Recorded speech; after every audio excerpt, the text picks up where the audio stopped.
தேனியில் பலத்த காற்றுடன் பெய்த கனமழையால் வாழை, தென்னை மரங்கள் சாய்ந்து சேதம். சேலம், சிவகங்கை, கோவையில் சாலை ஓரத்தில் இருந்த மரங்கள், மின்கம்பங்கள் சரிந்ததால் போக்குவரத்து பாதிப்பு.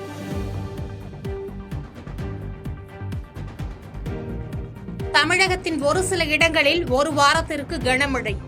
கோவை, திருச்சி, மதுரை உள்ளிட்ட 8 மாவட்டங்களில் கனமழை பெய்யும் என வானிலை ஆய்வு மையம் கணிப்பு. செய்திகளை உடனுக்குடன் தெரிந்து கொள்ள கீழ்கண்ட கேபிள் மற்றும் டிடிஎச் நெட்வொர்க்குகளில் எம்நாடு செய்தி தொலைக்காட்சியை காணுங்கள்.